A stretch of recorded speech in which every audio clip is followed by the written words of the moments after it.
Welcome back, everybody, to another episode of the Educational AD Podcast. We'll be back with today's guest, but as always, we're going to give a shout out to our sponsors. Now, remember, these are all companies that I used. I highly recommend them. They're all great.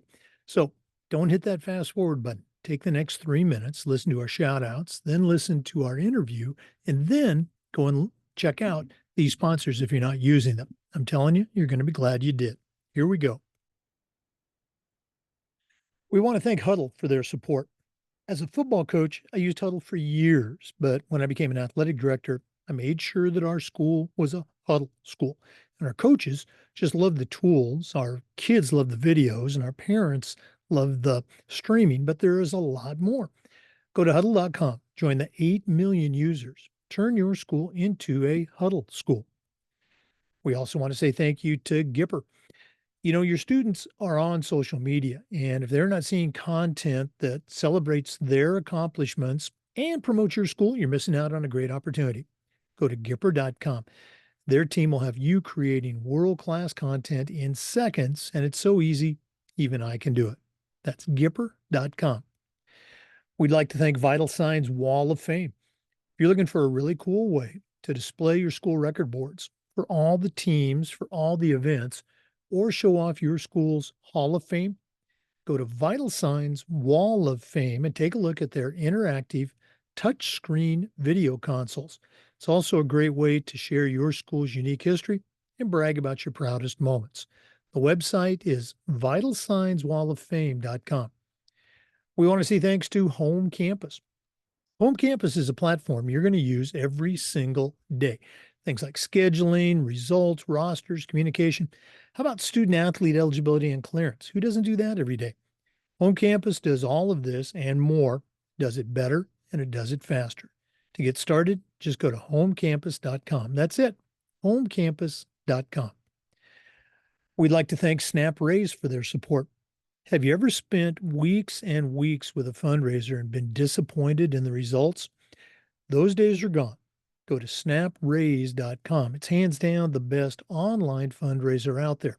We used it at our school with tremendous success. It flat out works. Go to snapraise.com. Check out their other great platforms, but if you're looking for a fundraiser, you just found it. It's snapraise.com. We'd like to thank Hometown Ticketing. Hometown Ticketing is the leading digital ticketing provider to schools and colleges. I don't think I need to say anything more. Go to hometownticketing.com. We'd like to thank Ohio University and their online masters. Now, I didn't get my master's degree from Ohio University, but my assistant athletic director did, along with thousands of others. And it was a great experience. It's very reasonable, just 20 months, totally online. And while you're completing your master's degree, you're also completing 11 NIAAA leadership training courses at no extra charge. To find out more, go to ohio.edu/info/MAA. We want to say thank you to Sideline Interactive, indoor score tables and video boards. Go to sidelineinteractive.com. Schedule a live web demo to see their score tables and their scoreboards in action. Probably one of the best purchases I ever made. That's sidelineinteractive.com. And we want to thank Athletic Surveys by LifeTrack. Athletic directors already get feedback, but most of the time it's from a very small group that just wants to complain. Athletic surveys will connect you to that group, but they're also going to connect you to the 98% of your stakeholders that support your program. And that information is incredibly valuable, especially when you're visiting with a frustrated parent, maybe your principal, or even your school board. Go to athleticsurveys.com. They're going to create a custom survey that lets you take the pulse of everybody in your program. That's athleticsurveys.com. Welcome back, everybody, to another episode of the Educational AD Podcast. Going all the way out to California today, and our guest is Bill Rollins. Bill is the Director of Athletics at Marysville High School in, of course, Marysville, California. Excited to hear what's going on for our listeners. We're recording this on September 17th, so it'll be pretty timely when you listen to it. Bill Rollins, welcome to the Educational AD Podcast. Thank you, Jake, for having me on. Well, as we said, it's the start of a new school year. Most of us have been going for in Florida. We've been going since the 1st of August, but I know other states have later start dates, but it's after Labor Day. We always like to let our listeners have a chance to get to know our guests. So, give us that quick bio: where you were born, where you grew up. Maybe take us up through your own high school and college years, and then we'll take a break. But what's the Bill Rollins story? Okay. So, born and raised in Marysville, California. So, Marysville High School alum. Um, I started off going to a private school in Yuba City, Faith Christian. That was K through 5, and then transitioned to public school, middle school in Marysville, California, and then transitioned to the high school. Um, Grew up playing three sports: football, basketball, baseball. Just did football in high school. Earlier years were more baseball, basketball, and then a little bit of soccer and whatnot. Had a couple great coaches that really stuck out in my mind that were also on campus teachers at both middle school and high school, which were a big reason why I eventually decided to go into education and becoming a teacher and coach, and then now as an athletic director. So I was able to, at the high school level, played three sports, did 1 year of basketball, and then 3 years of football and 4 years of baseball. I was predominantly a baseball player. But yeah, had some great coaches that really stuck out to me and were the reasons why I am where I am right now. So Now, you and I were talking before we started recording. I actually know where Marysville is, driven through it on my way to other places. But for our listeners, describe the town, the area. What was it like growing up for you in Marysville, California? okay.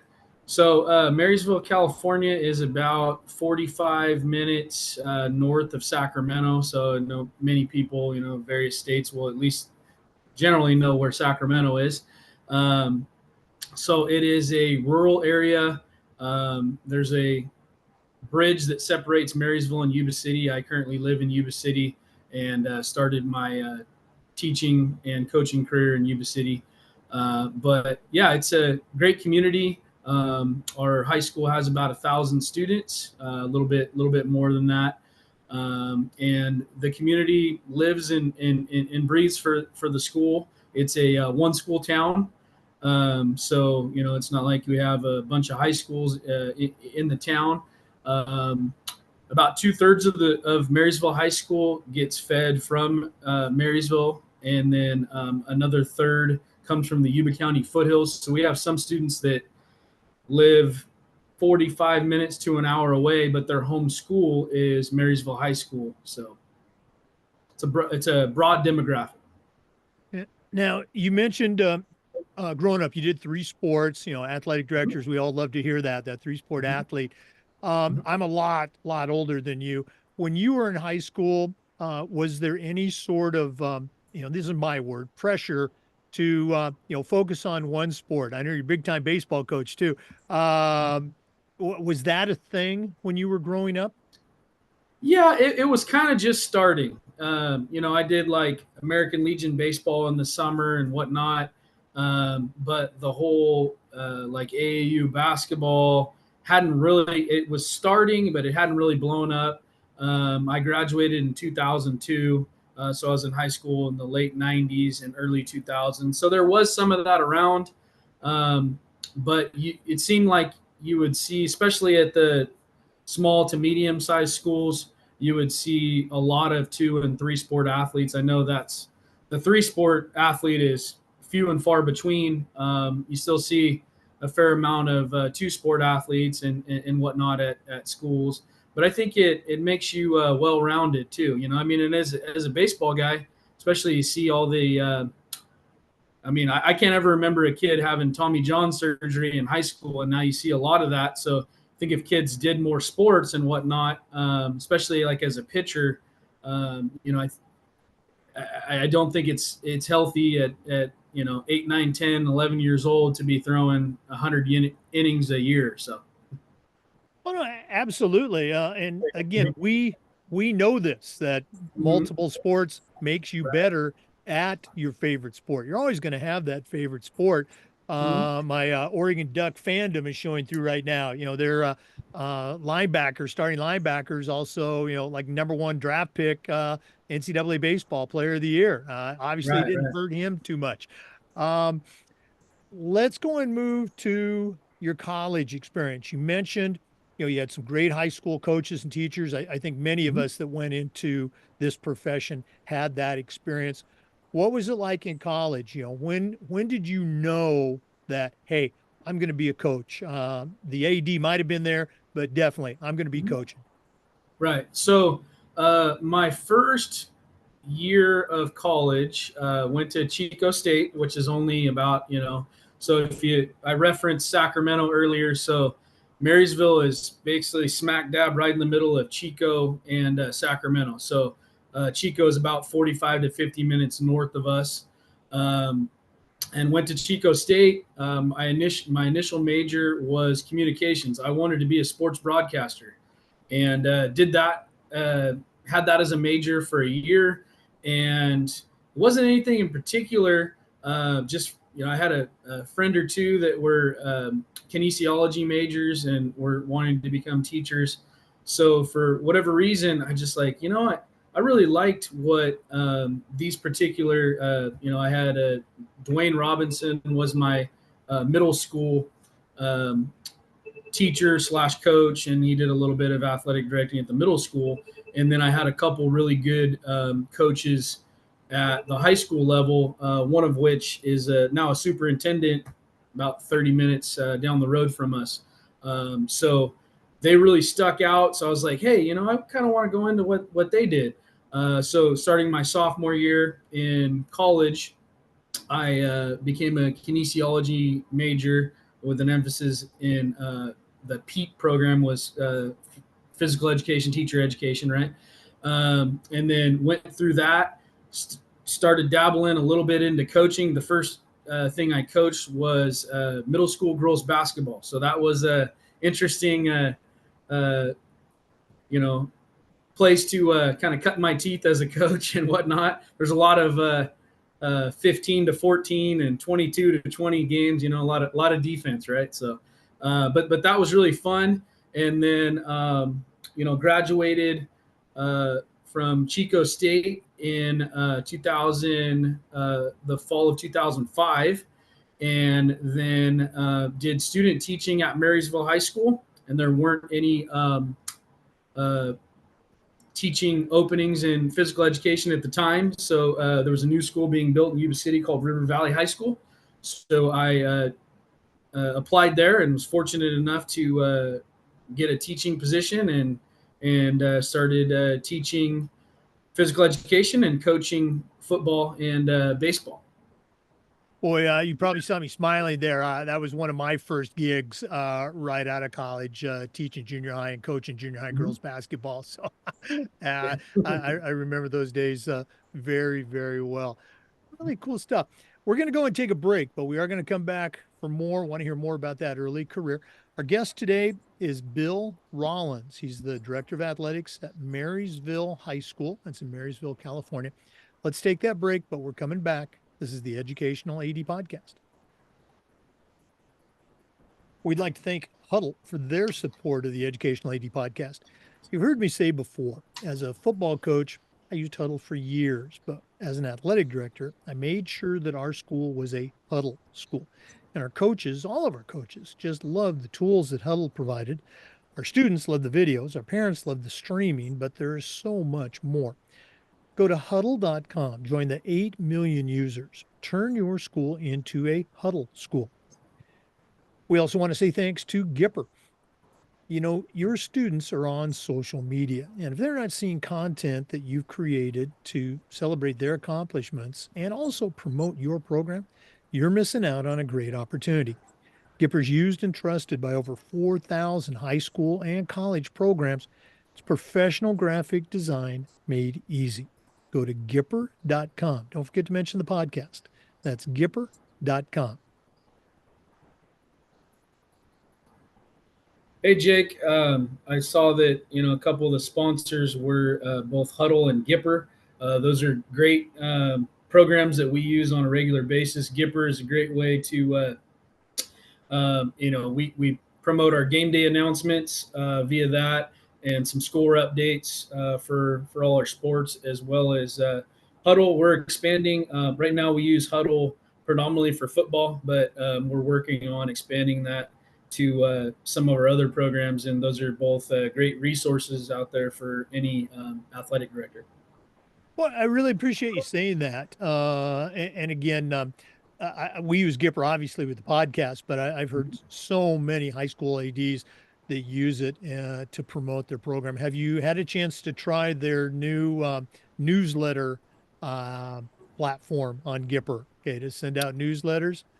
I have not tried that yet. No. Okay, it is very cool. It's as easy as the regular platform is. The newsletter platform is just as easy. And for Huddle, um, I was worried as a football coach. I knew how great Huddle was, but I was worried if our other coaches would like it. And boy, our volleyball, our basketball coaches, soccer coach, all of our coaches just loved it. We had the cameras on the field and the gym.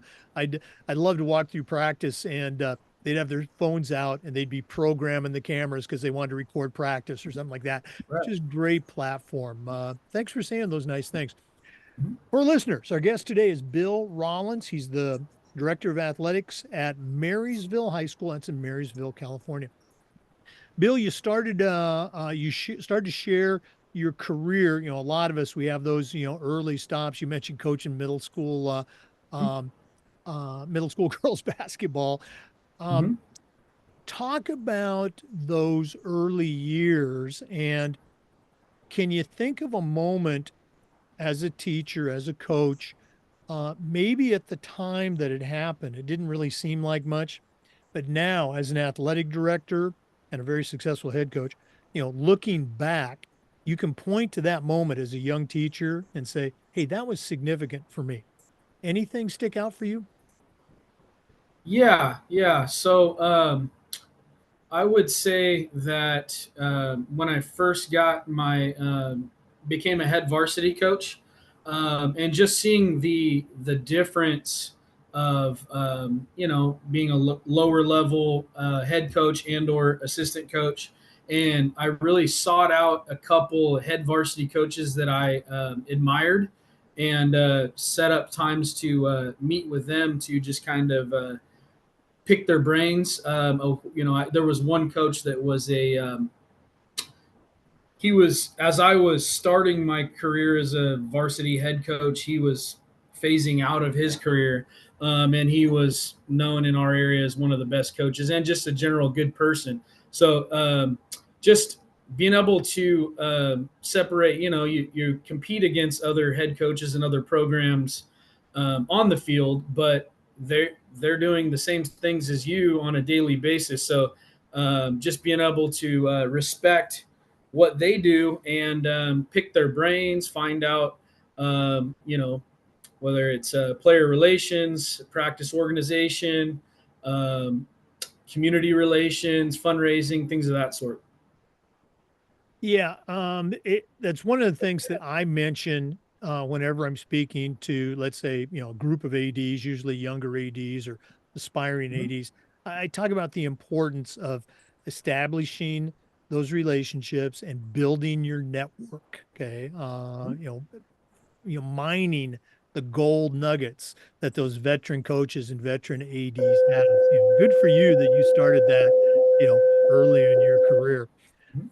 Um, we're going to talk about, or I'm going to let you talk about your position as an athletic director at Marysville in our next segment. But I'm Mhm. curious about um, the event or events that caused you, as I say, to go to the other side of the desk. When did you start thinking about becoming an AD? Or was it like Daryl Nance of South Carolina always says this? Many of us become ADs just because we didn't duck when the superintendent threw the keys at us. How was that process for you? How did that all occur? So yeah, so I like just to kind of pick up where I left off. Started teaching, coaching. I spent total in my career. I coached football for 9 years. Um, a few of those years as a varsity assistant coach. A few of those years as a head freshman coach, and then one or two as a JV assistant coach. But predominantly, I coached high school baseball for 17 years. I did 3 years as a head JV coach, and then 14 years as a head varsity coach between River Valley High School and Marysville High School. So early on in my career, I really didn't have an ambition to be an athletic director. I really enjoyed teaching. Teaching weight training and general PE during the day, and then being a head varsity coach in the afternoon. But you get to I've just turned 40 recently. This is my third year as athletic director at Marysville High School. So I just got to a point where I really still enjoyed being a head varsity coach, and I actually did that all the way up until I concurrently did it my first year as athletic director. I was a head varsity baseball coach as well, but my kids are getting a little older, and obviously, there's still a lot of responsibilities and supervision and whatnot as an athletic director. But it opened up. I have a great administration here to where I was actually able to coach my son's little league team this last year. So going from coaching the high school to coaching 7, 8, and 9-year-olds, right? So I just got to a point where you just want a new challenge, right? This is my 19th year as an educator and my third year as athletic director, but I just wanted a new challenge. You do the same things over and over again, and just wanted something new. And eventually, I think I don't know how many years down the road, because I really enjoy my job, but eventually maybe go into like an assistant principal type job position. I just recently got my master's in educational administration from UMass Global, which used to be Brandman University. So I completed that a little over 2 years ago. Okay. And you're also a registered athletic administrator, so we wouldn't be doing our job if we didn't say, "Hey, yeah, let's get that CAA too." Right, Um, right. you mentioned you're completing your third year as an AD, and I think I've got the timeline right here. So I try to do the appropriate amount of internet stalking for our guests. So a couple years ago, you were the head base, or at the time you're the head baseball coach. I'm guessing you still are, and Correct.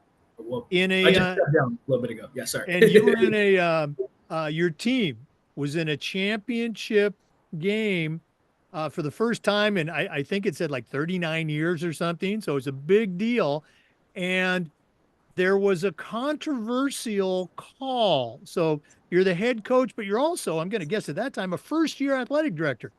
How did you handle that challenge and all the things that go with it? I'm going to let you set the story up for our listeners because it's something that you hope never happens, but hey, it happened to you.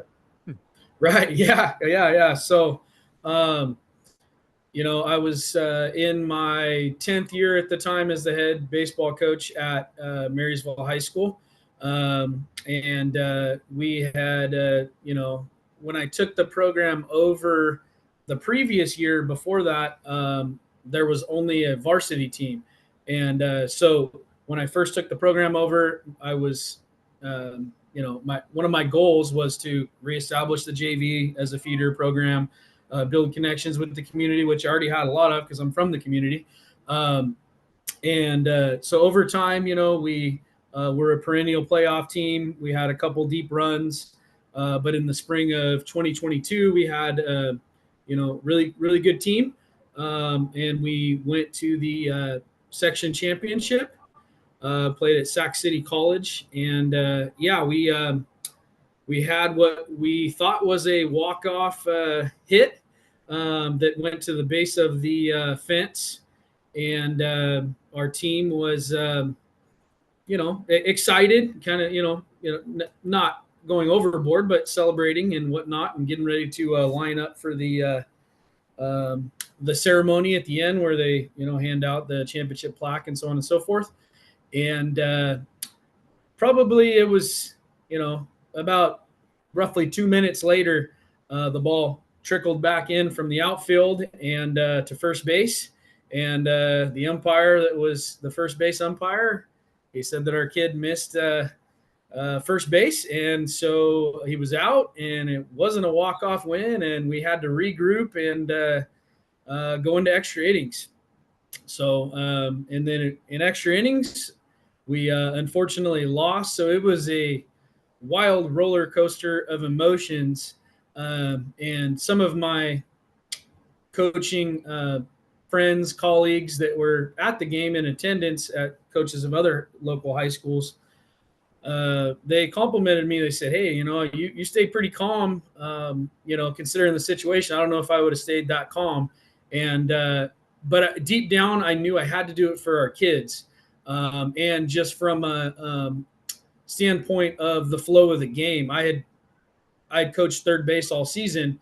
If I did something where I'd be a detriment to my team, we would end up having to shuffle around coaching responsibilities, and that wouldn't put our kids in the best situation for the game. Plus, you got to be a role model. I had to do my best to stay calm and calm my kids down, because as 16, 17, and 18-year-olds, that's a tough thing to process regardless, but especially as a that with the adolescent mind, right? So Yeah, I mean those calls in any sport, mm-hmm. what do you do?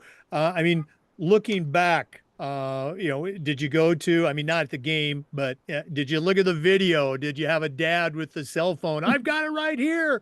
Was your kid, was he out or was he safe? I'm putting you on the spot now. So we were in the third base dugout. So most of our fans were behind home plate or, in the third base area. So all the cameras and footage and whatnot didn't have the greatest, so it's from afar. So to be honest, I don't honestly, I don't know.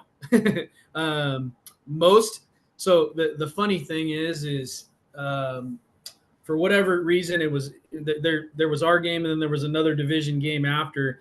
So the games the next night, I don't know if it was NFHS network had something else going on that day or whatever, but the next day all the section championships were broadcast, but that particular day they weren't, and it has nothing to do with the outcome of the game. But so I guess the answer is we don't have footage that close. It's from afar, which it looks like he's there, but I can't say, Right. Yes or no. So it kind of, it's just one of those things in life. You just try to teach the kids that, hey, sometimes in life things aren't going to go your way, and it's how you respond to it. I mean, you did something that the school had never done in at that point 39 years, right? So Right. No. And again, that's the only attitude you can have. Life goes on. Those right, kids, they went back to school the next day. So right. anyway, appreciate you sharing that. I Mhm. know you weren't anticipating going back in that uh, scenario, but we appreciate it. We're going to go ahead and take another break. We're visiting today with Bill Rollins, the athletic director at Marysville High School, Marysville, California. We're coming back with more, so please stay with us. This is the Educational AD Podcast. We'd like to thank Vital Signs Wall of Fame for their support of the podcast.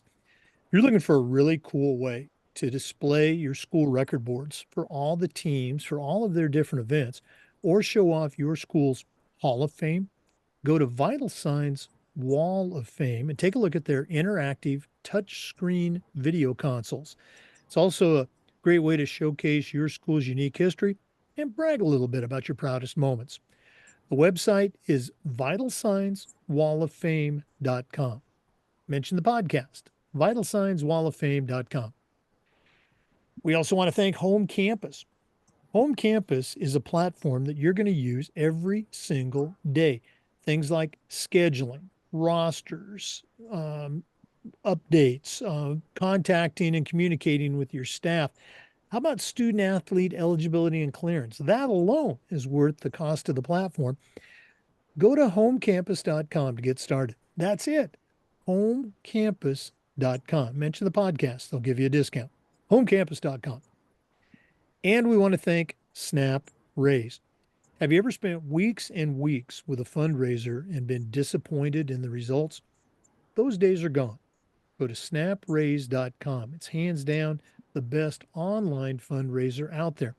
We used it at our school with great success. Our coaches loved it. Our parents loved it because it works. Go to snapraise.com. You can check out their other great platforms. But if you're looking for a fundraiser, you just found it. Go to snapraise.com. Hey, Jake. Yeah, I noticed that Home Campus was one of your sponsors as well. Home Campus is a great resource. As an athletic director, I can remember the athletic director that I took over for. He was the one that transitioned from the old, paper copies to Home Campus. So that was already established. But there's so many aspects from a clearance standpoint to submitting our transfers to calendars, and obviously I'm leaving some things off, but it's just really it's evolved into a one-stop shop. Oh, you're absolutely right. And again, we use Home Campus here in Florida. It's our, official state platform for those things. But absolutely, the athletic clearance feature. I try to explain it to ADs that are still using the old Manila folders and the hard copy physicals. You're just not going to believe how much time and stress it's going to All right. save you. So thanks for saying that. Okay. For listeners, our guest today is Bill Rollins. He's the athletic director, very successful coach also at Marysville High School in Marysville, California. Bill, we've kind of danced around a little bit the whole AD thing. You're finishing your third year as the athletic director. Um, what are some things that you do at Marysville High School? Maybe it's leadership, maybe it's with coaches' education, maybe it's with students and fans, maybe it's facilities. But what are some things that you do as the athletic director that you're particularly proud of that you can share with our listeners?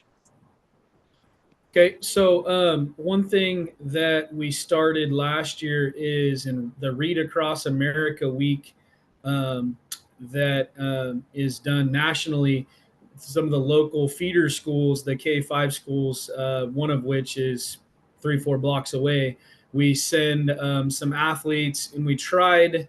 I think we had a representative from every single program at the high school to go down and read books because they would have various community members, representatives from police, fire, so on and so forth.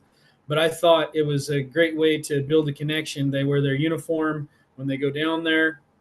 It just shows that we are thinking about things that are, obviously every coach, every athletic director wants to win games, but there are things more important than wins and losses, and building connections with um, the K-5 elementary type students, as well as you're promoting something as great as reading. We have started a group where we're doing different types of book studies and whatnot with some of the students, representatives from each program. So that's really been great. We're definitely trying to promote the bench bad behavior that the CIF, which is our governing body in the NFHS, is promoting, as well as that it just seems to be just to try to take a positive approach rather than kicking fans out and whatnot. To say, hey, we realize that you're invested into the game and whatnot. But we really, sometimes you'll see student athletes, their parents' behavior, and they'll be embarrassed of the behavior or whatnot. So just to try to take a positive approach, like, hey, you don't want your son or daughter to be embarrassed for the type of behavior that you have and whatnot. So, and then just growing the coaching education. When we sit down at the end of the year with each head varsity coach, one thing that we promote is making sure that they do something, whether it is an in-person clinic or virtual or just some way to, better themselves as a coach, whether they're a first year head varsity coach or a 30th year head varsity coach. We all can get better, at what we do. Oh no, absolutely. Great stuff. Sportsmanship and professional development. Those are great ideas. Since you opened the door, I'm gonna, kick it down. I think professional development is one of those things that athletic directors love to do, but sometimes you just don't get a chance, because of, Mhm. schedules and times and resources and things like that. Um, how, I guess, how supportive is your district for you for providing professional development for your coaches? That's a great question. So, I make sure to tell them that, obviously within reason, if they find something that they feel would be beneficial and they run that by me, we try to earmark some money for them to be able to do that within our budget because of the value and the importance of that. Whether it's, going to, I know a lot of times, they'll have a bunch of different football clinics in Reno, but sometimes it could be as simple as going to, watching a college team's practice. Some of our coaches do that, or setting, like I did when I was a younger coach, setting time aside to sit down and pick the brain of someone that I really admired as a coach in my particular sport. And sometimes it's even good to have that cross sport. If say you're a baseball coach, but there's some things that you really admire that a football coach does, in bringing those types of people together, as well as, if you have a veteran coach on campus, utilizing that veteran coach to maybe bring along somebody that's really new to the profession. Oh no, absolutely. Because the coach might be great at the X's and O's, but struggles with, connecting with parents and the boosters. And, Mhm. here you've got another coach, who knows, because of circumstances, they might not be winning games, but the parents love them, and they're all over that program in a good way, supporting it. So using Mhm. those resources. You made me think of a question, and there's no right, wrong. It's just what works for you. How I guess how often or how do you manage coaches meetings? Do you do an all staff meeting at the start of the year? Do you have monthly meetings? How do you handle the meetings? I guess from a communication and disseminating information standpoint, uh, separate a little bit from professional development. Right, great question. So we do seasonal coaches meeting. So we'll do our fall coaches meeting in late July because our fall sports start so early, and it seems like every year they start. Official practice starts a little bit earlier and earlier, and then we'll do our winter coaches meeting in October, and then our spring coaches meeting in January. So we break it up by season. And obviously, that a lot of nuts and bolts that go into that, because you want to make sure that you cover every, all aspects, but and then also throughout the year, just sending a weekly, maybe not as in depth as the initial, but at the beginning of the year, just sending coaches reminders about clearance processes and so on and so forth, just to make sure that everything runs as seamless as possible. We're going to do this at the end of the podcast, but we already talked about networking. If one of our listeners wanted to reach out and add you to their network or just pick your brain a little bit, find out how you do things at Marysville, what's the best way that they can get a hold of Bill Rollins? Okay, so they can get a hold of me via email at brollins at mjusd.k12.ca.us. That's a long one. Or they can call me at the number that's listed on our school website. There's a link to that has both my email address as well as my direct line at the school. But I can say that 530 741-6180, extension 3123, but it's also linked if you go to our school website. And for our NIAAA members, Bill's information is also in the NIAAA membership portal. Let's take another break. I know that's shocking for our regular listeners, but we are going to come back with more. This is the Educational AD Podcast. We want to say thank you to Hometown Ticketing for their support of the podcast. Hometown is the leading digital ticketing provider to schools and colleges. And if you go to hometownticketing.com, their team will show you how to set up and sell tickets online, not just for athletic events, but for things like school plays and concerts, school dances, even graduation. And here's the best part. Every school is assigned a dedicated client success manager that's going to provide you hands-on support every step of the way. That's every step of the way. Go to hometownticketing.com to get started. It's digital ticketing that offers more. We want to say thank you to Ohio University and their online masters in athletic administration. Now, I didn't get my master's from Ohio University, but my assistant athletic director did, along with thousands of others. And it was a great experience. It's very affordable, just 20 months, totally online. And while you're completing your master's degree, you're also completing 11 NIAAA leadership training courses at no extra charge. To get started, it's very easy. Just go to ohio.edu/info/MAA, the Ohio University Online Masters in Athletic Administration. We also want to say thank you to Sideline Interactive, indoor score tables and video boards. Go to sidelineinteractive.com. You can schedule a live web demo to see their score tables and their score boards in action. Probably one of the best purchases I ever made was our Sideline Interactive indoor score table. We use it for home games, of course, but we also use it for pep rallies, for signing ceremonies. It's tremendously versatile, and their customer service is just outstanding. Go to sidelineinteractive.com. Schedule that live web demo today. Hey, welcome back, everybody. Once again, we're visiting today with Bill Rollins, the athletic director at Marysville High School, and that's in Marysville, California. Bill, we were talking before about professional development, and it's important for coaches. It's also important for athletic directors. I'd like to have our guests share with our listeners, some of whom are very new to the profession, about their own journey with their state association and with the NIAAA. So, can you share a little bit about where you're at on that particular path? Okay.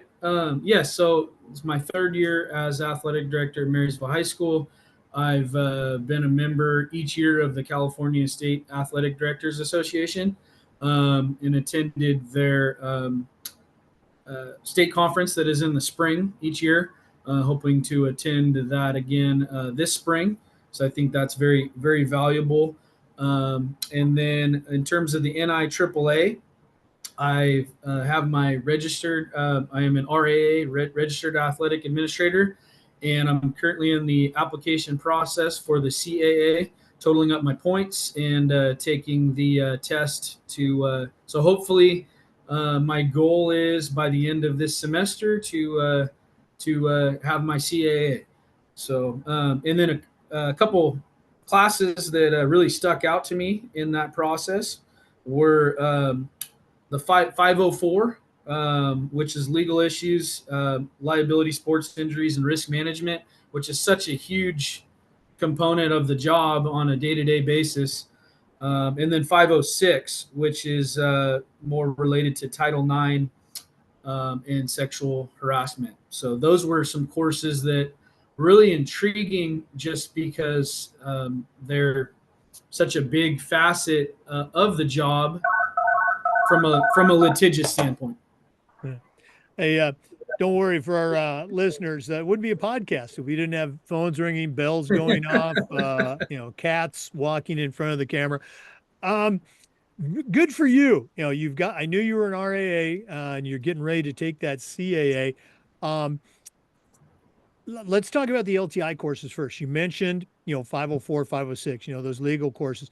Typically, when when somebody takes an LTI, even in the 600s or 700s, it's one of two responses. Boy, that's really cool. I need to bring that back to my school. Or, oh my goodness, we're not doing that. I really need to bring that back to my school. Which one, or did you have both of those experiences during your LTI reading so far? Yeah, a little bit of both. One thing noticed, and I also noticed through our the CIF Sac Joaquin section, which we're a part of, also does. They've done a really great job in the last, say, 4 to 5 years of expanding their professional development opportunities as well.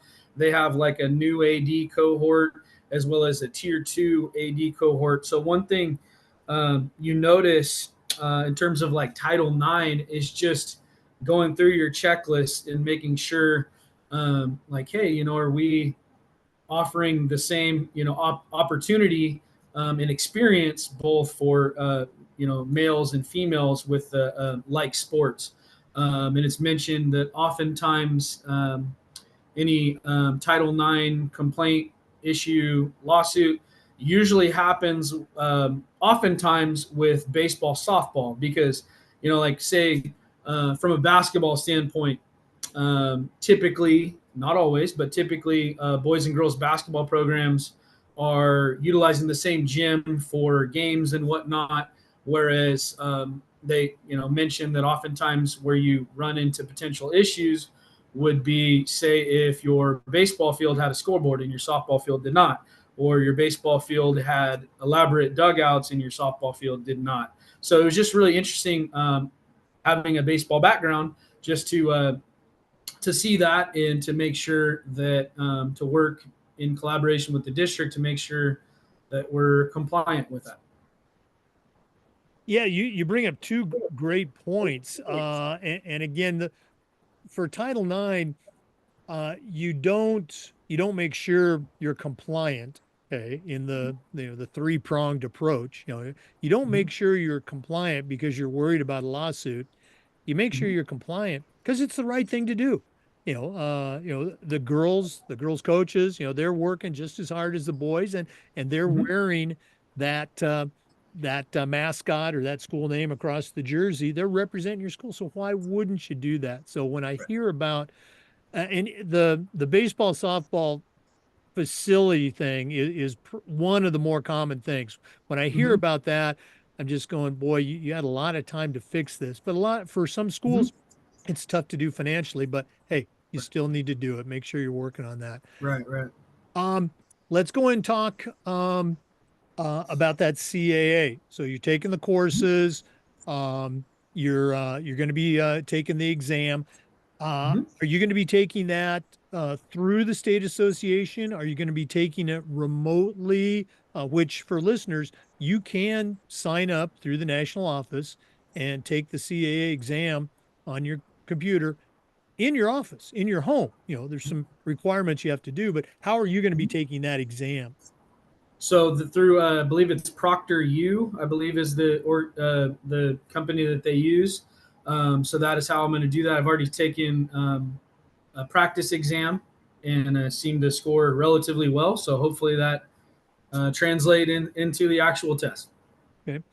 Well, having served on that was Florida's state certification coordinator for a long time and a member of the national certification committee, always encourage folks to do just what Bill has done, take the courses, do the review, take the exam. And also, I've got some review materials that I can send your way. So if you're listening, reach out to your state certification coordinator first. Every state has one. Feel free to reach out to me. I'll do everything I can to help you prepare for that. And then as you get that CAA certification, next we want to get you going on that CMAA.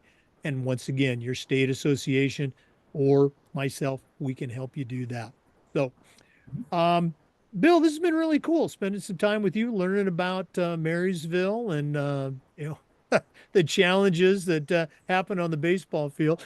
But we're not done yet. We always wrap up with the athletic director's toolbox. Now, you've got a great background in athletics, but we're going to take our final break. hear from Athletic Surveys, who sponsor this particular segment. When we return, I'm going to challenge you to send out a brand new AD on their very first job, but I'm only going to let you put 3 things in their toolbox. So let's hear from Athletic Surveys, and when we return, we'll see what Bill Rollins puts into his new athletic director toolbox. We'd like to thank Athletic Surveys for sponsoring the AD Toolbox segment. Athletic directors already get feedback, but typically it's from a very small group, and all they want to do is complain. Athletic Surveys is going to connect you to that group, but they're also going to connect you to the 98% of your stakeholders that support your program. And having that data in your hands is incredibly valuable, particularly when you're visiting with a frustrated parent, or maybe your principal, or even your school board. Go to athleticsurveys.com. They're going to create a custom survey that lets you take the pulse of everybody in your program. That's athleticsurveys.com. Well, it's that time of the podcast. We've been visiting today with Bill Rollins. He's the athletic director at Marysville High School, Marysville, California. Tremendous background as a teacher, as a coach, and now as an AD. But right now, I'm going to challenge him to send out a brand new athletic director on their first job, but I'm only going to let him put 3 things in the toolbox. So, Bill, what 3 items are going to go into your new athletic director toolbox? Okay. First of all, I have organization. I think, being organized is an imperative part of the job. You're doing many things on a daily basis, to having a good calendar, to-do list, things of that sort, making sure your coaches are informed of what's going on, to where they're never blindsided with anything. And I think that also goes working hand in hand with your principal. So we have actually here in about an hour, I'm meeting with my principal because we have a weekly 2 o'clock every Tuesday we meet. So that if there's any kind of hot topics coming up, that she is aware of that, so that it doesn't come to her secondhand or anything like that. But making sure that you're sending out any updates, if there's obviously in the spring rain, things like that, just staying on top of those things and just being organized. And it also it's good role modeling for your coaches, because what you do with, say, 16 programs, they do with their one specific program, right? Yeah. And then relationships. It's a relationship, whether it's relationships with our coaches, relationships with parents, relationships with administrators, community members, student athletes. That's what it's about, right? Building those relationships. And I think being a good listener goes along with that. So if your coach, if you just are talking to your head varsity coaches, and then you don't sit back and give them an opportunity to speak to you, we're really failing them as an athletic director. So really making sure that you have that open door policy, to where they can come to you should they have questions, issues, things of that sort.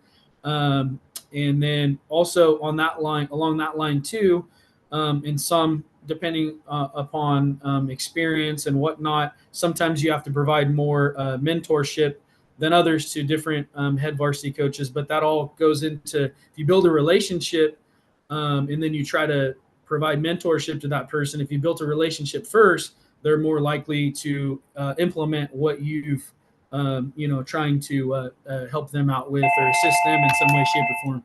We've had a lot of bells going on. And then integrity.